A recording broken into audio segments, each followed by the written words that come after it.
This meeting is being recorded. Go ahead. All rise.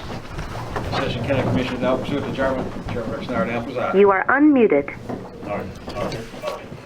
I want to thank everyone for being here tonight, those calling in as well.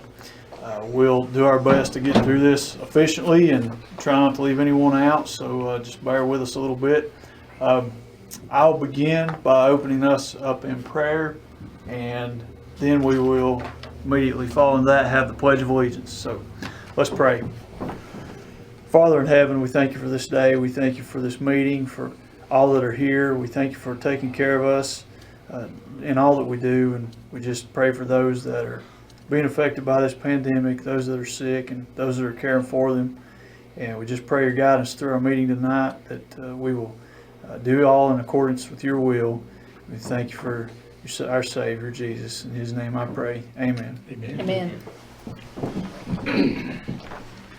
I pledge Allegiance to the flag of the United States of America and to the republic for which it stands, one nation under God, indivisible, with liberty and justice for all.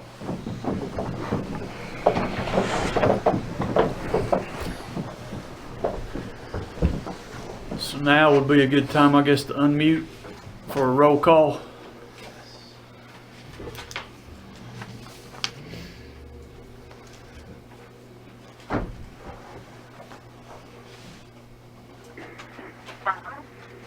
Bill Adams. Here. Verna Arnold. Here. Eugene Campbell. Here. Jerry Gentry. Here. Jerry Grindstaff. Here. Evelyn Hill. Here. Jimmy Lowe. Scott Mast. Here. Megan McEwen. Here. David McQueen. Here. Jenna Meade. Here. Joey Norris. Here. Freddie Phipps. Here.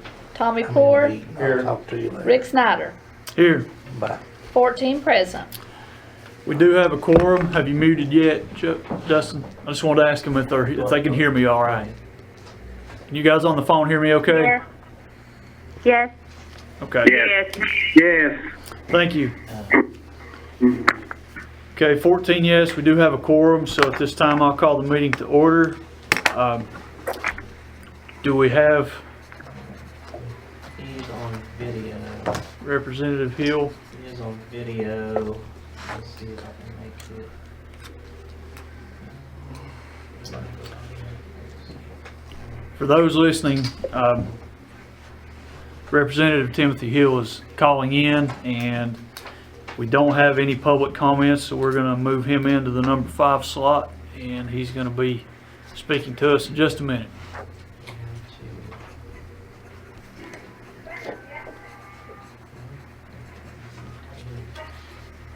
Go ahead, Rick. Mr. Hill? Are you here? I am right here. Okay, the floor is yours, sir.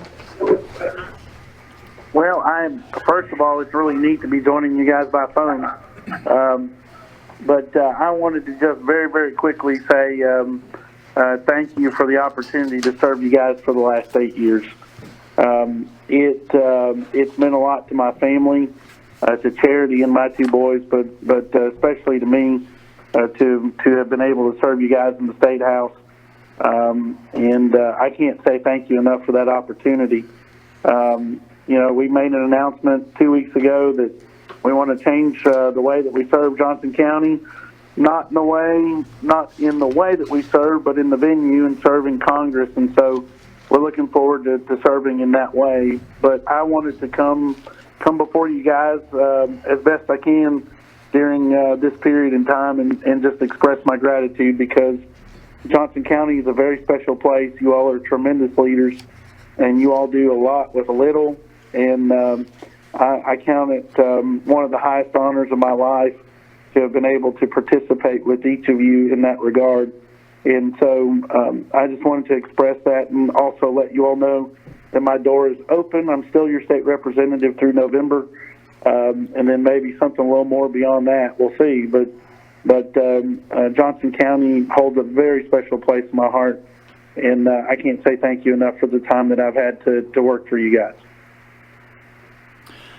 Thank you, and we appreciate all you do for Johnson County, and wish you the best of luck going forward. And does anyone have any questions for Mr. Hill?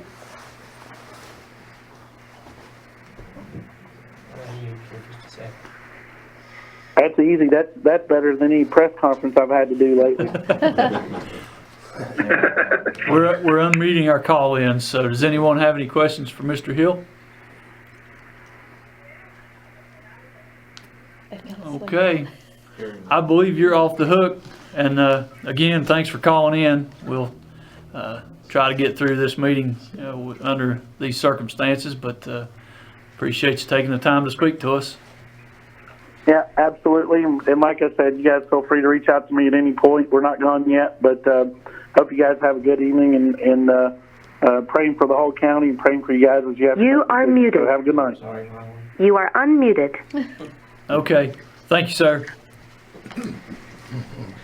He's getting click happy over here. Okay, that was item number 5. Before I go on, just for informational purposes, I should have read this before, but we'll read it now. Just to note that we're meeting tonight electronically to ensure public safety during the COVID-19 pandemic, which everyone is aware of. We're not giving physical access to the public to ensure the safety and limit potential spread of the virus. We are going to have all roll call votes since some are calling into the meeting, and audio recordings of the meeting will be made available within 48 business hours from the meeting. And seems like everyone's hearing okay, but remember to speak up and minimize whatever background noise you have, and also here in the room, and also make sure your phones are silenced, and we'll do the best we can under these circumstances, but that is all I have for that. So we'll move on to item number 6, which is acceptance of the March minutes. Has everyone had an opportunity to read the minutes, and do you have any questions? I make a motion that we approve the minutes. Motion by Mr. Freddie Phipps, and second by Mr. Tommy Poor. Are we unmuted? I'm gonna leave him unmuted, I think. Okay, I'll ask them to. Go ahead. Anyone, you're unmuted now on the phone. Does anyone have any questions about the minutes? If not, we have a motion and a second, so roll call, please. Bill Adams. Yes. Verna Arnold. Yes. Eugene Campbell. Yes. Jerry Gentry. Yes. Jerry Grindstaff. Yes. Evelyn Hill. Yes. Scott Mast. Yes. Megan McEwen. Yes. David McQueen. Yes. Jenna Meade. Yes. Joey Norris. Yes. Freddie Phipps. Yes. Tommy Poor. Yes. And Rick Snyder. Yes. All yes. 14 yes, motion carries. Item number 7, our quarterly reports. I think what we will do is, do we have anyone called in representing these reports, first of all? Dave Garris from the airport. Okay. So what we'll do is, if anyone has any questions about them, just we'll keep you unmuted. You can voice your questions. We'll take them down if we need to and get an answer for you. Since we only have one person present representing these reports. So we'll take them in order as they appear on your agenda. So first of all, be accounts and budgets. The report was submitted with the packet. If you have any questions, we'll entertain them. Any questions for Russell? He is here and can answer questions. Okay, moving on, Airport Commission. I am here. If anybody's got any questions, I know the report was pretty short, but it's been pretty quiet around here lately. Thank you, Dave. Okay, moving on, emergency management. Guess I just seen that we're still working about getting our FEMA money, but still haven't got it yet, so. Any questions about the emergency management? Okay, moving on, or health department rather. There's not anyone here from the health department, but I can tell you that they're going to make an effort this week and going into further weeks to have more testing for COVID-19. Right now, you can be tested at our local health department. You have to call that number that they have, the hotline number, and they'll kind of get you set up over the phone, and then they'll send you to the health department to get tested. They're going to have some on-site events at some of the high schools in the area. I think maybe Hampton High School this weekend and some other high schools in Washington County too. They're working on maybe getting one of those in the next few weeks at Johnson County High School. Haven't got all the details worked out on it yet, but it looks like that they're trying to do that. So right now, anybody in Johnson County can go to Carter County or to Washington County, to any of those drive-through testing facilities that they have, or you can go to our health department. You just have to call that number and get all the pre-arrangements made. They said you could go to the health department, but it just take a little bit longer because you have to do the pre-screening thing there. And they just suggesting you do that before you go. But we're going to try to get one at our high school. Thank you, Mayor. Anyone else? Okay, Highway Department. Anyone have any questions about the Highway Department report?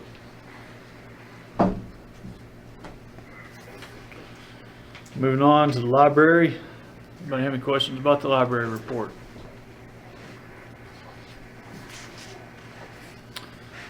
Planning Commission? We haven't met, Rick, since the last meeting. Okay. School system. Any questions?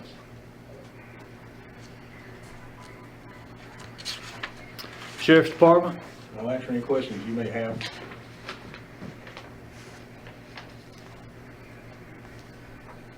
You are still open for business, right? 24 hours, 7 days a week. Solid Waste? I noticed they did put up a barrier there. Twofold. With some glass and plexiglass and some walls. Well, it was brought about, of course, by the COVID-19 to separate them, but that's a safety measure to security kind of an issue that had some conversation about in the past. Don't know yet if it's going to be temporary. We'll talk about that when we get on the other side of this COVID-19 thing. Okay, trustees report. Any questions? Veterans Affairs.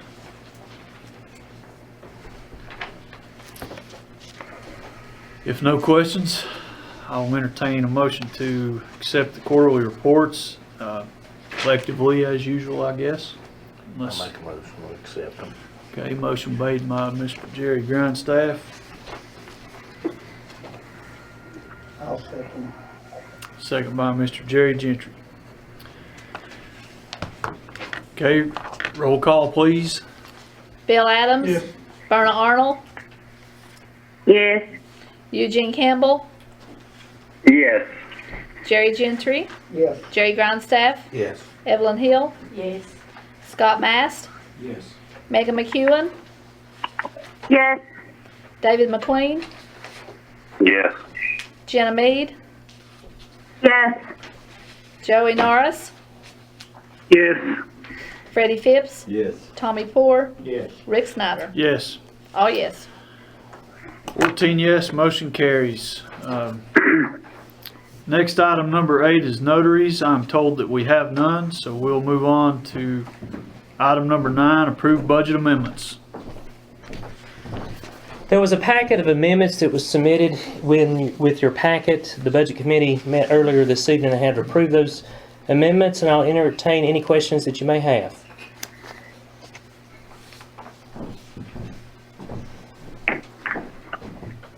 Any questions? If not, I'll entertain a motion to approve.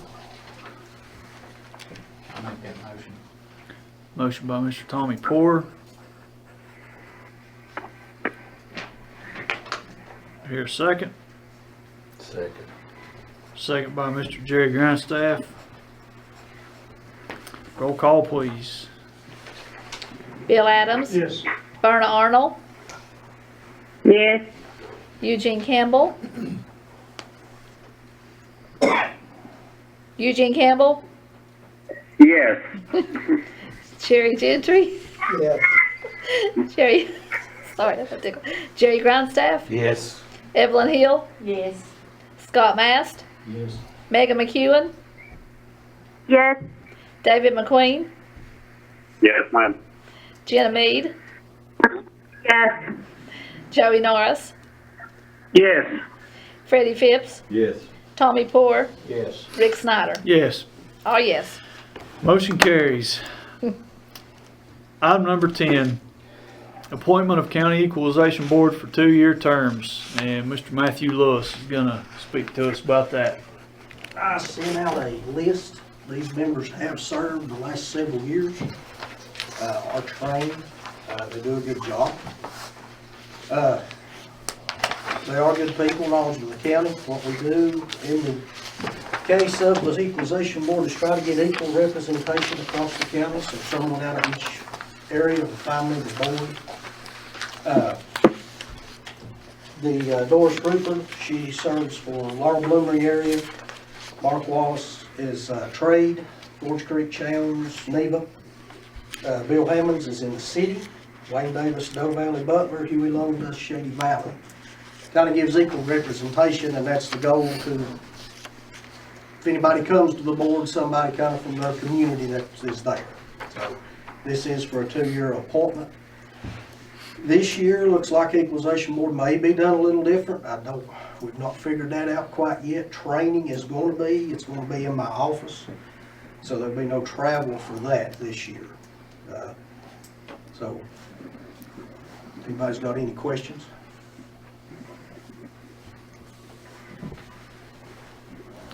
Anyone have any questions? I make a motion that we approve these 5 recommendations from Matthew. Motion by Mr. Freddie Phipps. I'd like to have some discussion on that before we vote on it, Okay, if I can. sure. You have the floor. I'd like to see us vote on them each individual.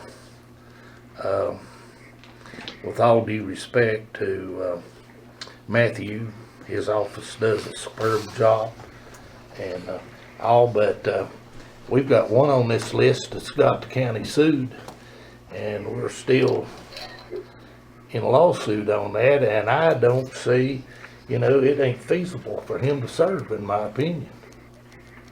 So I think we need to address that issue. I withdraw my motion. Motion withdrawn. Do I hear a motion to, you want to put that in form of a motion to vote on them individually? Yes. Second. Motion by Mr. Jerry Grindstaff and Who was that second by Mr. Scott Mast. Okay. So I will call them out in order. And we will do a roll call for each one individually. And remember, you guys on the phone, you can make a motion and second as well. Yeah, they are all unmuted. Okay. All right. First of all, Doris Rupert, roll call. Let me write their names down here. Mr. Chairman? Yes, sir. Do we have to have a motion and second on each one? I'm just saying. The motion was to vote on them each one at a time. Yeah, so we're good to just one at a time. so we're following up on that motion by voting on them One at a time, individually. yeah. Okay. Thank you. Okay, this is for Doris Rupert. Bill Adams, Yes. Verna Arnold. Yes. I'm just gonna put yes on these. Eugene Campbell, Yes. Jerry Gentry, Yes. Jerry Grindstaff, Yes. Evelyn Hill, Yes. Scott Mast, Yes. Megan McEwen, Yes. David McQueen, Yes. Jenna Mead, Yes. Joey Norris, Yes. Freddie Phipps, Yes. Tommy Poor, Yes. and Rick Snyder. Yes. Okay, So 14 yes, Doris Rupert is approved. okay, Wallace. The next one is Mark Wallace. All right. Verna Arnold. Excuse me. Yes. Well, okay. Bill Adams. Yes. Sorry, skipped you, Bill. Eugene Campbell.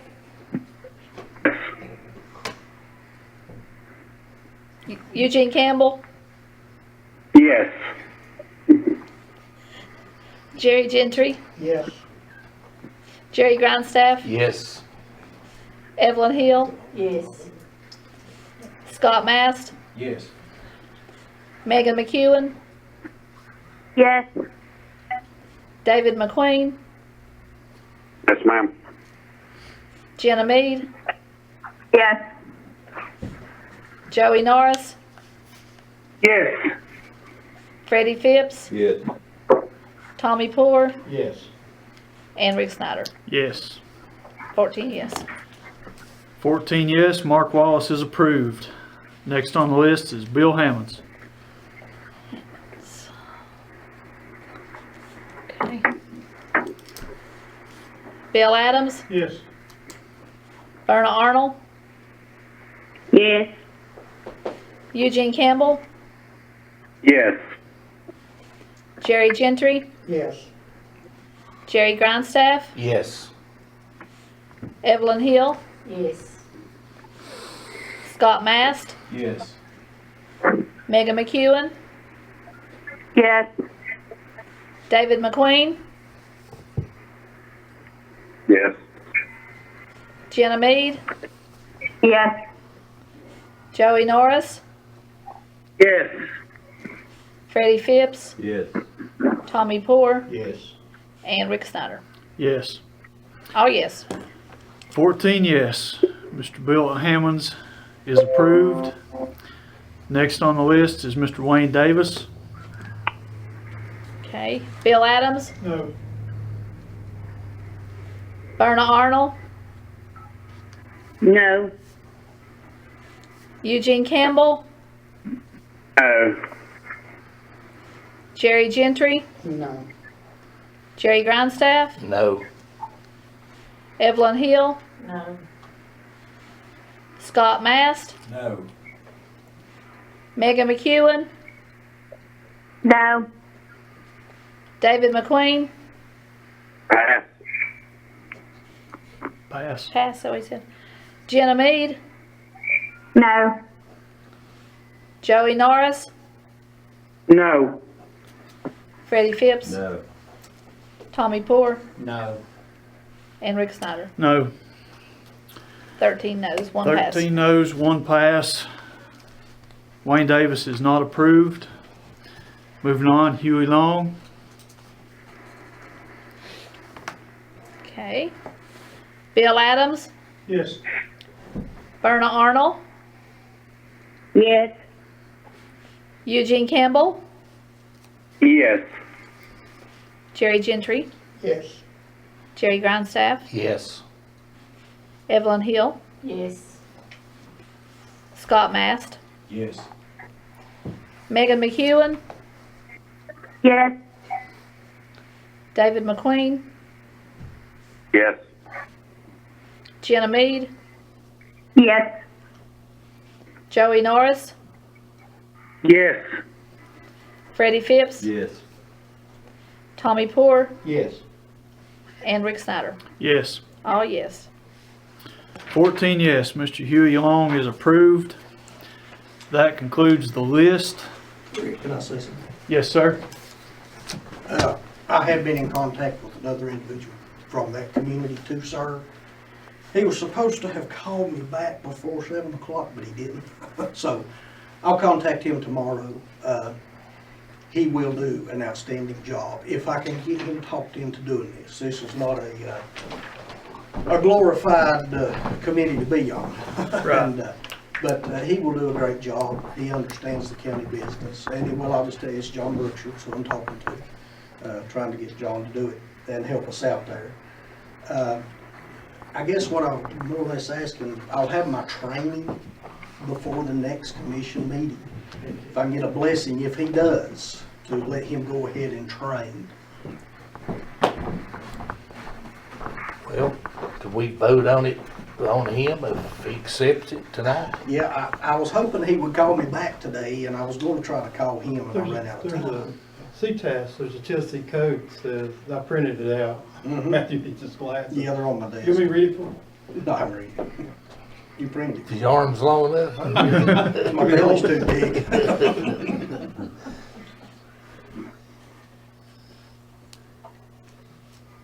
Okay.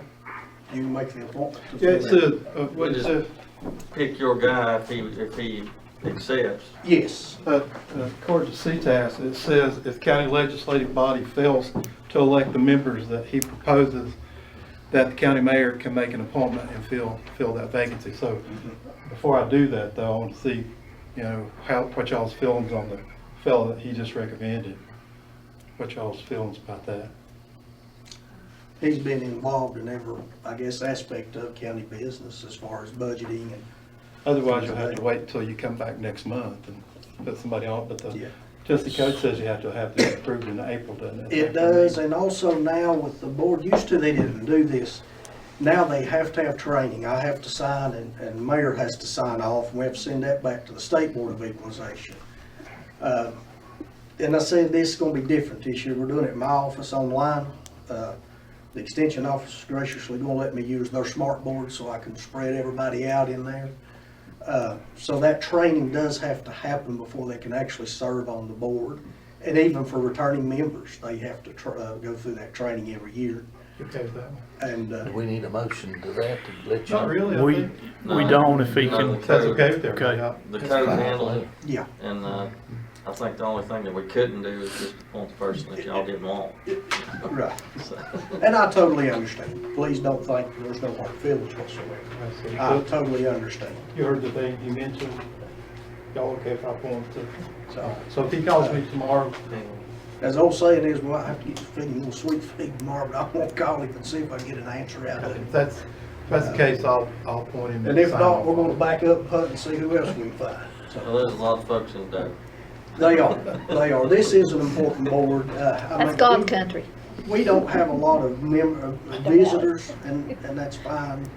And if they come, that's fine. It's everybody's right. But it is important. I mean, I can give Russell numbers in May. Really can't do much with those numbers till after that board adjourns. And they need to be very conscientious of that, but also be fair in what they do. And these folks do. Yeah. So, thank you again. Okay. Nothing. For those on the phone, did everyone hear that discussion, and do you have any questions?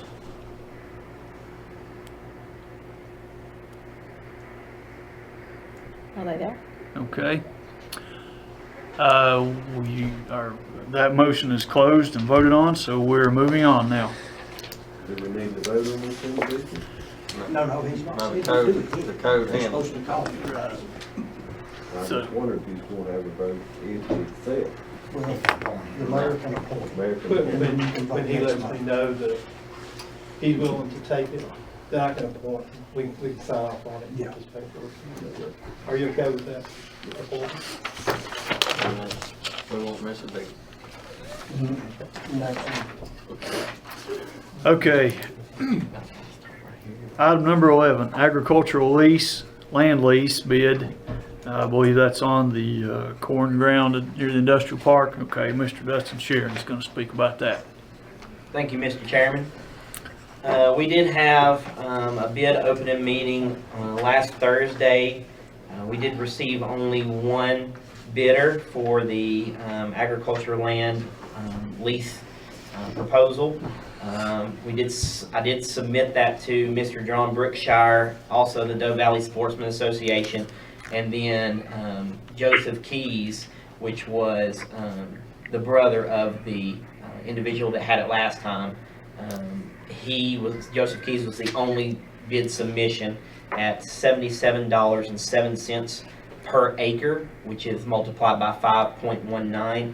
So it would make an annual payment for 3 years, the 2020, 2021, and 2022 crop seasons. It would be $399.99 for each year.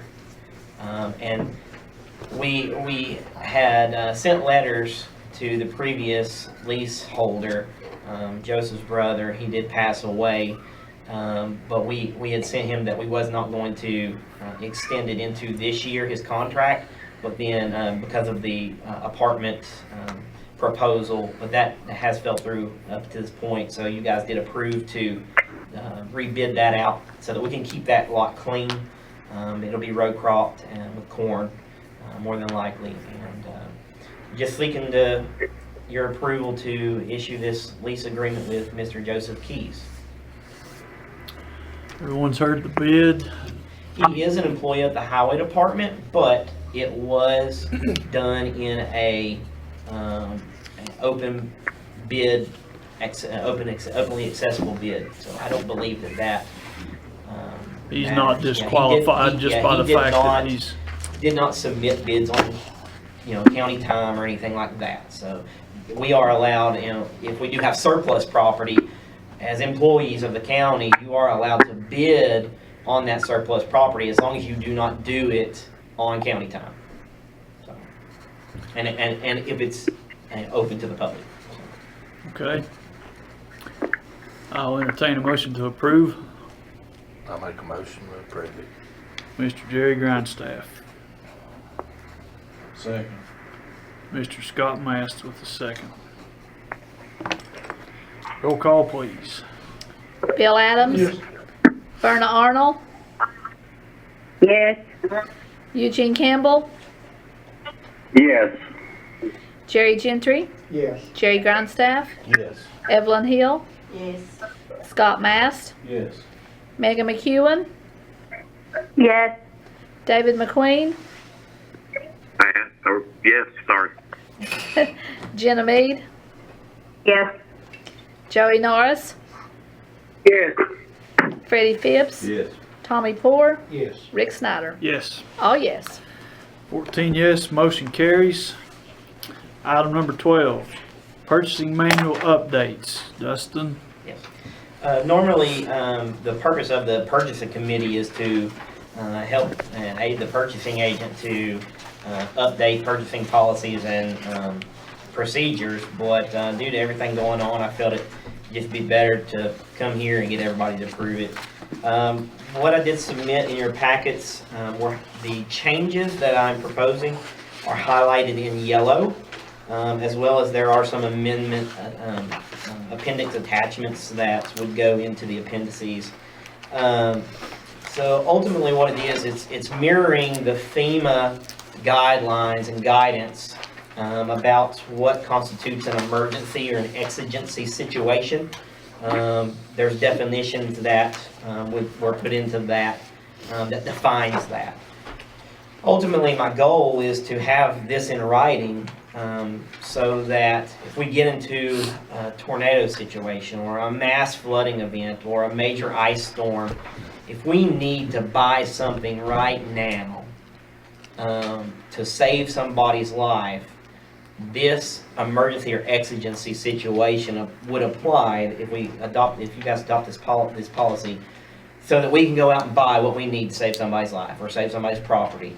And only during that defined emergency or exigency time would we be allowed to forego the bid requirements. And the FEMA guidelines that I did submit with you for you to read, the fact sheets that will be made part of the appendices to this, does allow for that to take place if there was federal money that would ultimately eventually be involved. It allows for that time period that's defined to, yeah, we may not have been able to bid out for 15 generators, but we needed them right then. And there's a point in time that you kind of just need to get stuff and not have to worry about a bid process. Ultimately, we would do the best we could. We would use state contracts or cooperative contracts, which are technically bids. But if we couldn't use those, if we couldn't get the product that we needed right then from those contracts, then we could go out to Johnson City or Kingsport to rental places or to buy this equipment, Caterpillar or whatever, just to buy it.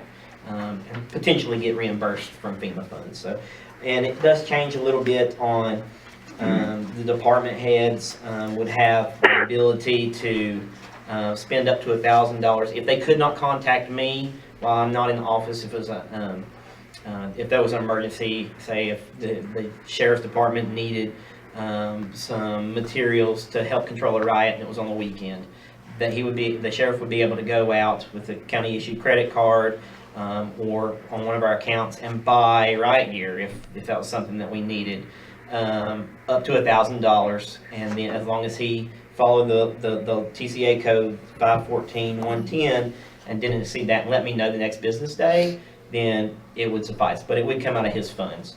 That's already kind of in place. I'm just trying to increase the number from 500 to 1,000, but just a little bit of following 2 CFR 200, Part 200 for federal declared disasters. We would look into that. During states of emergency, local, federal, state, it kind of gives us some leeway to make some decisions appropriately for the emergency situation. So that's ultimately what I'm trying to accomplish, so that we can make purchases if we have to, kind of situation. So if anybody has any questions, I'll try to answer them. Anyone have any questions?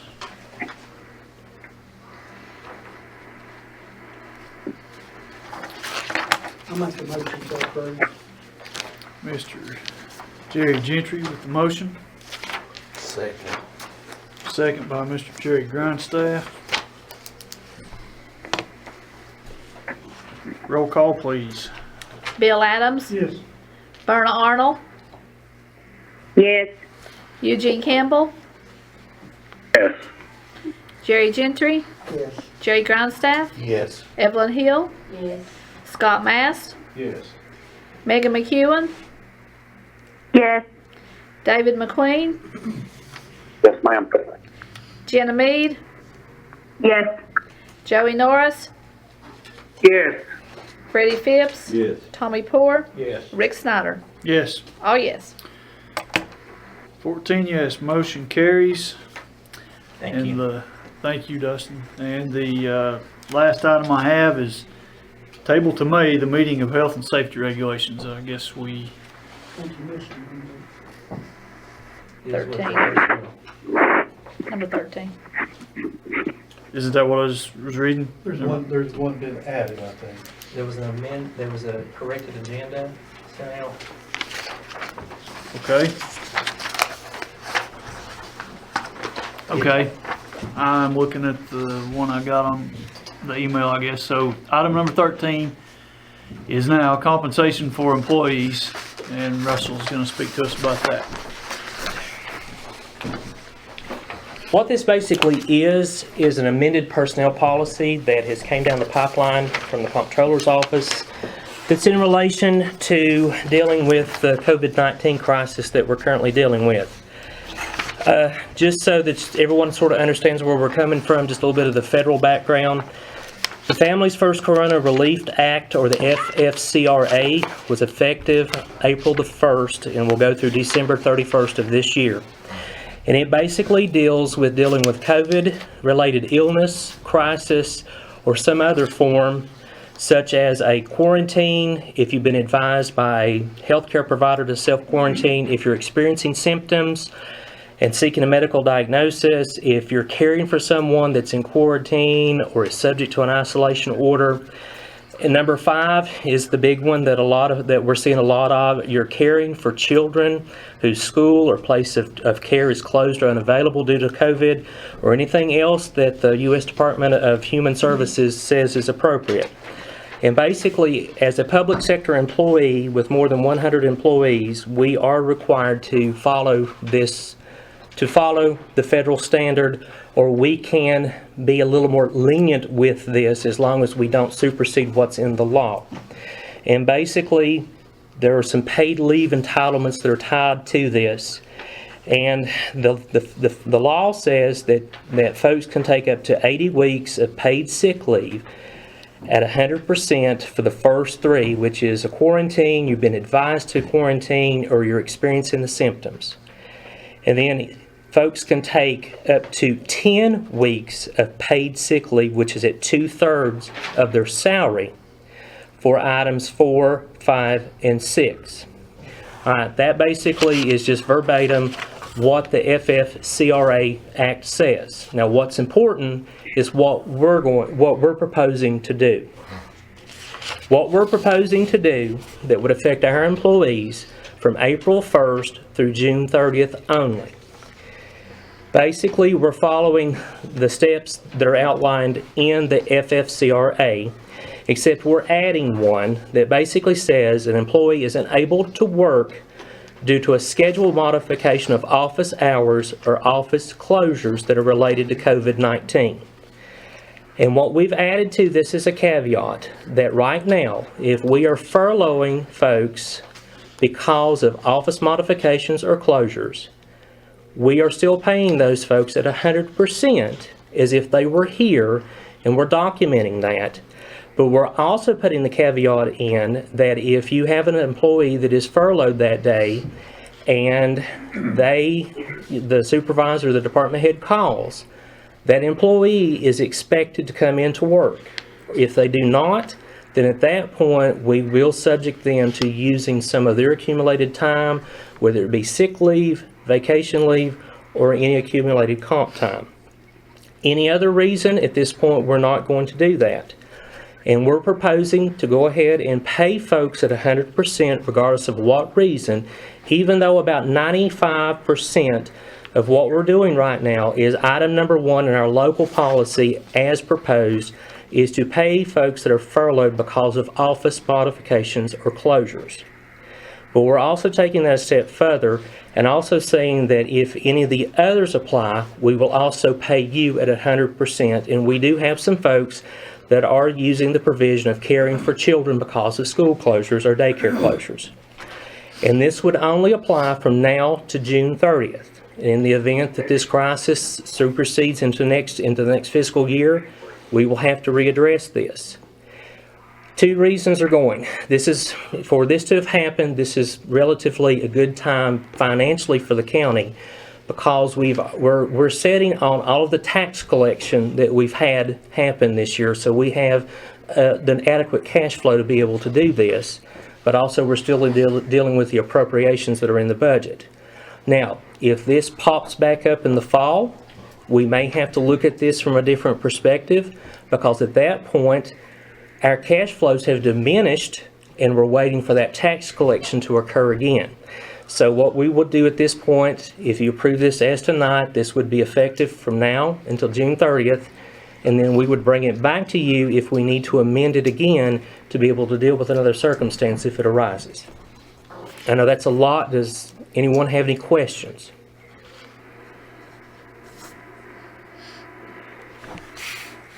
So the one we're approving is just from April to June. This will be only from April to June.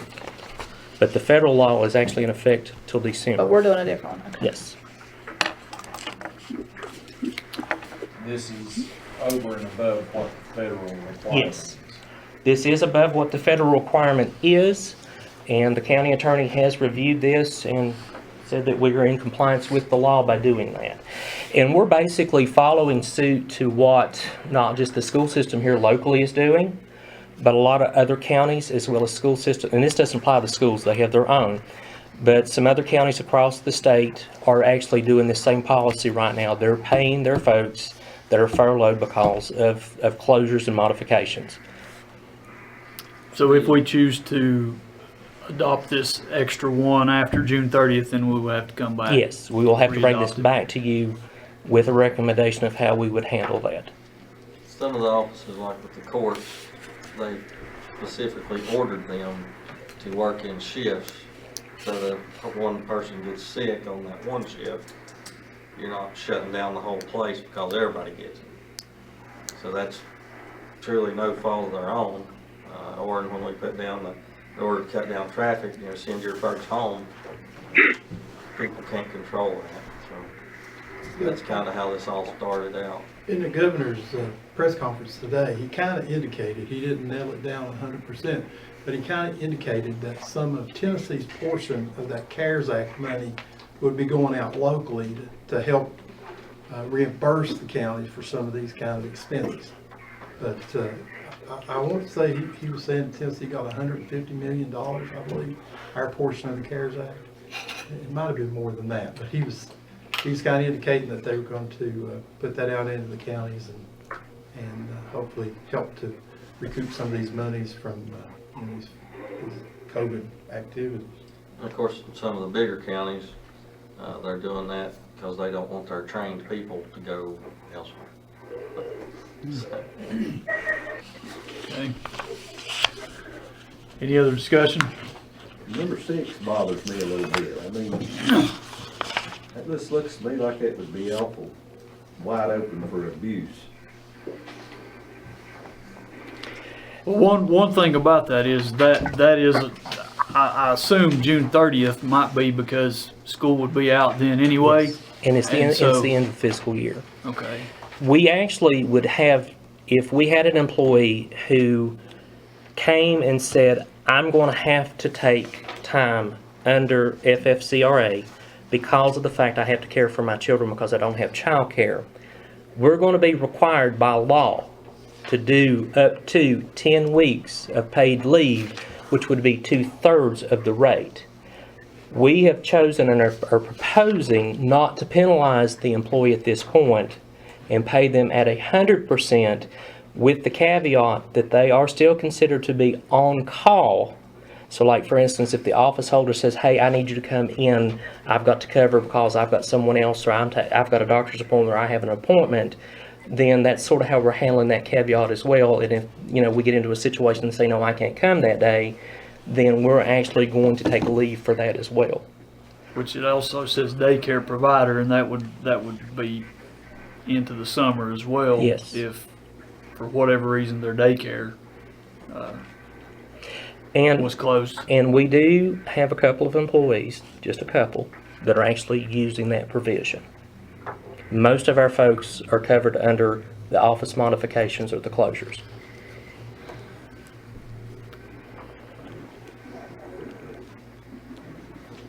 Anything else? I think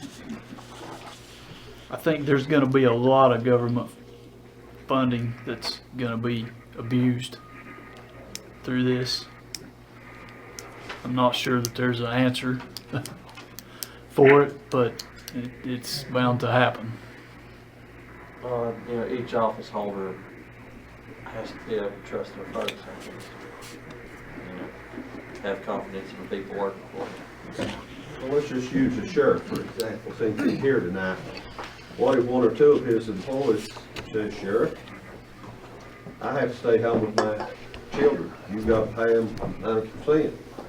Well, your other deputies find out these two's getting to stay home with 100% pay. Instead of letting their grandmother take care of them or something, they decide they want to just stay gonna home. and It wouldn't still- take long to cripple us, I can tell you. Huh? It wouldn't take long to cripple us. That's what worries me.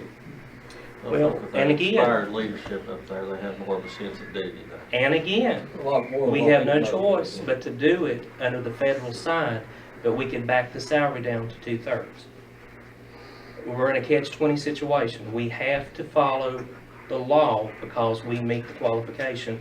And at this point, the law doesn't say that they have to provide documentation or proof. They just come to us or come to the supervisor and say, hey, I'm having trouble with childcare. I'm going to invoke my right under the FFCRA to do this. we're kind of in a catch-21 situation. I understand that, but What kind of options would the department heads have, if any, if they suspected abuse in terminating that employee to find someone that could actually fill the job? The problem would be, they would sue us, say you terminated me because I have kids and hired somebody that didn't have any. If they're at-will employees, but you can't fire them because they're different, and having kids, I guess would fall under that. They, we, when we're looking for employees, I guess, we probably don't, think about that so often, but, the schools have been out quite a bit. We've had, before this happened, we've had kids come to work with mom, so, snow and such. It's almost like a daycare in the vault there one day.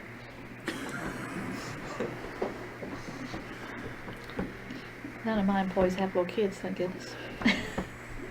Not that you discriminate. No, It just happened that way. it just happened that way. I bring my kid to work every day too, Yours is pretty but good. he's on the payroll, so. Yeah. You don't have to watch him. Don't let him see this. But we're, like Russell said, we're bound to have to go by the federal guideline. So we're gonna be stuck with that. So all we're really voting on is the extra item. I mean, because this is, we don't have to vote on this, it's there. The only thing that we're basically doing is voting on the first item, which is dealing with the closure. And we're basically voting to say that we're, at this point, not gonna fault the employee any, and we'll pay them at 100%, which is above the provision that is in the law at this point through June 30th. You don't have any idea how much money that No, I do has not. to be in. Like I said, it's just a couple offices. That money's already in the budget. The money is already appropriated in the budget. We're so just it's- not getting the work out of that that's what I did respective for office. activity. And We'll catch up though. And because of this, the work's kind of not there for the Okay. What's the pleasure of the commission?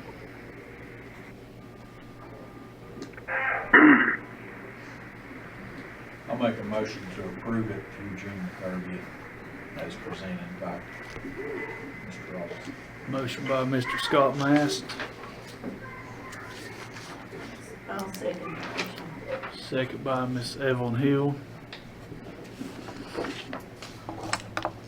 Roll call, please. Bill Adams. Yes. Berna Arnold. Yes. Eugene Campbell.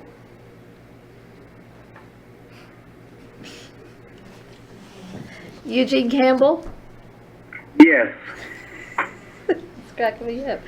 Jerry Gentry. Yes. Jerry Grindstaff. Yes. Evelyn Hill. Yes. Scott Mast. Yes. Megan McEwen. Yes. David McQueen. Yes. Jenna Mead. Yes. Joey Norris. Yes. Freddie Phipps. no, Tommy Poor. Yes.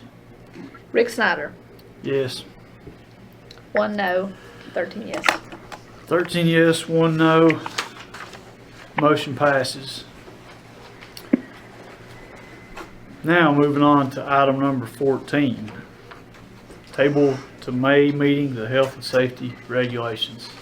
I presented that document to you guys last month about what we were calling safe and healthy, safety and healthy regulations about cleaning up these properties that are covered up some pretty hefty trash piles. And I would like, with your permission, to table that until next month, till hopefully we've got past this kind of meeting and we'll all be together there in the courthouse and we can make a better presentation to you. I'd like to, at that time, let Perry maybe go through it page by page and answer any questions that you might have.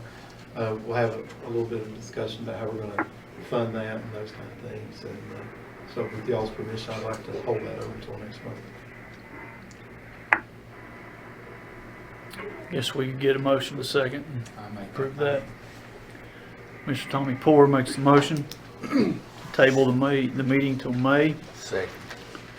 Second by Mr. Jerry Grindstaff. Roll call, please. Bill Adams. Yes. Berna Arnold. Yes. Eugene Campbell. Yes. Jerry Gentry. Yes.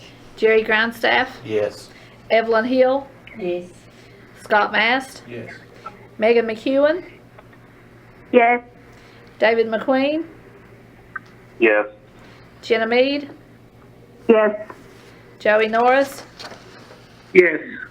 Freddie Phipps. Yes. Tommy Poor. Rick Snyder.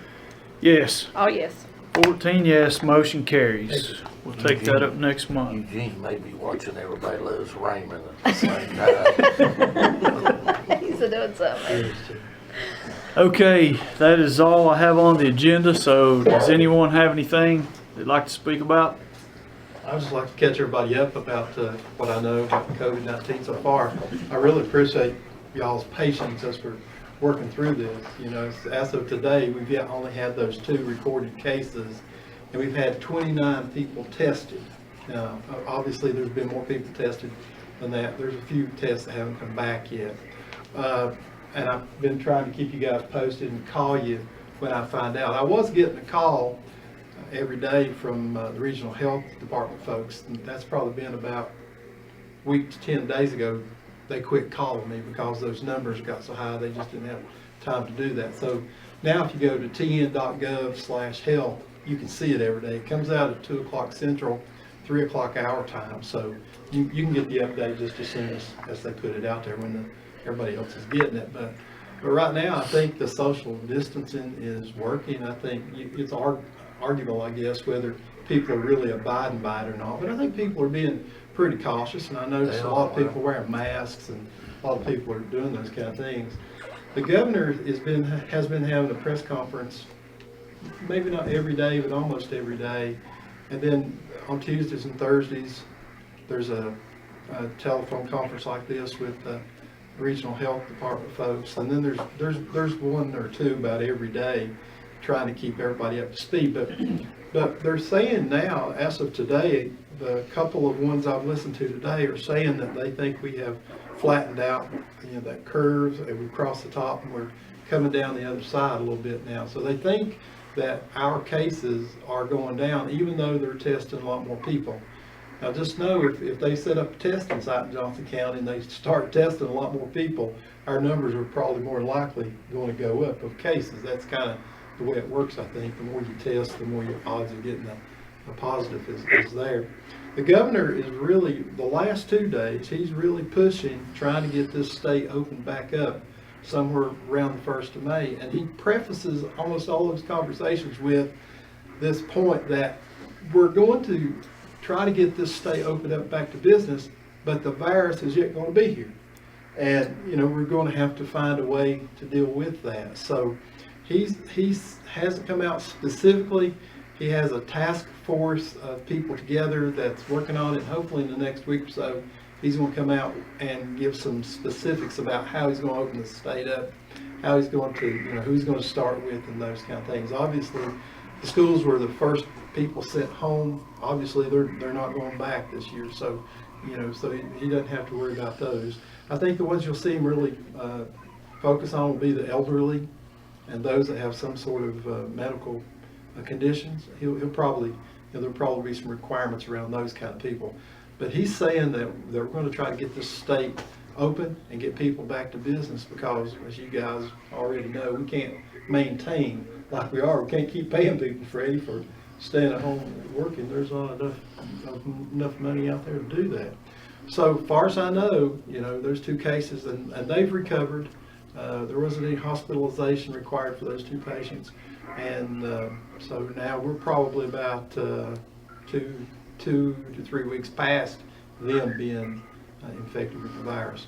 But just be careful. Continue to wash your hands and social distance and and we'll get through this, but that's kind of what I know about it. If you have any questions, I'll try to answer them the best I can, or if you have questions for the regional health department, I'll call those or email those folks for you as well, if you have anything. But I think we've been really careful. Sheriff's done a good job being really cautious with the jail and the movement there, traffic in and out, so they really lowered your count down. You said you had 74 in there, so We're down to 65 now. so you're close to 50 to 60 less than your high number back there a while back. So, you know, you guys are just dealing with it every day. The food shortage thing, I don't know, you know, right now, it looks like things are in pretty good shape. But I'll try to answer any questions if you have. I appreciate you. Anyone calling in have any questions or anything to bring up?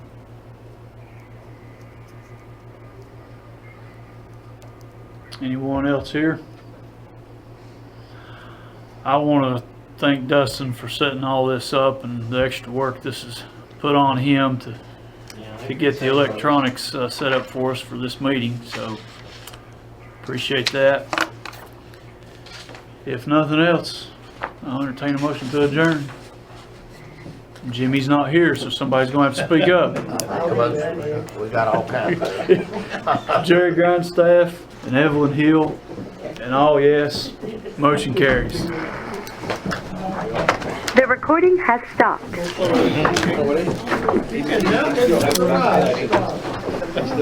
all good to see you, but stay healthy.